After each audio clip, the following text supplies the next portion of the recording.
తెలంగాణ వార్తలు. కాజీపేటలో ఇంటర్సిటీ రైలు తయారీ యూనిట్ పనులు చివరి దశకు చేరుకున్నాయని కేంద్ర మంత్రి అశ్విని వైష్ణవ్ ప్రకటించారు. రాబోయే 5 ఏళ్లలో ఇక్కడ 200 రైళ్లను తయారు చేయనున్నారు. గ్రామీణ ప్రాంతాల్లో డిజిటల్ కనెక్టివిటీని బలోపేతం చేసేందుకు తెలంగాణ ప్రభుత్వం ప్రత్యేకంగా ఎస్పీవీను ఏర్పాటు చేసింది. మొదటి విడతలో 3089 గ్రామాలకు హైస్పీడ్ ఇంటర్నెట్ అందనుంది.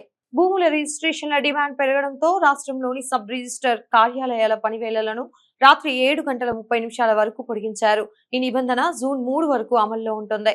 రాష్ట్ర వ్యాప్తంగా ఎక్సైజ్ అధికారులు నిర్వహించిన దాడుల్లో 1200కు పైగా కేసులు నమోదయ్యాయి.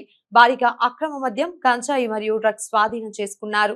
ఖమ్మం జిల్లాలో పూర్తిగా మహిళల ఆధ్వర్యంలో నడిచే సోలార్ ప్లాంట్ను ప్రారంభించారు. దీని ద్వారా నెలకు 4.5 లక్షల నుంచి 5 లక్షల వరకు ఆదాయం లభిస్తుందని అంచనా వేస్తున్నారు. తెలంగాణలోని 9 జిల్లాలకు వాతావరణ శాఖ ఆరెంజ్ అలర్ట్ జారీ చేసింది. హైదరాబాద్ సహా పలు ప్రాంతాలలో రాబోయే 2 రోజులు భారీ వర్షాలు కురిసే అవకాశం ఉంది. ప్రభుత్వ ఇంటర్మీడియట్ విద్యార్థుల కోసం త్వరలోనే ఉచిత బ్రేక్ఫాస్ట్ మరియు లంచ్ స్కీమ్ ను ప్రారంభించేందుకు ప్రభుత్వం కసరత్తు చేస్తోంది.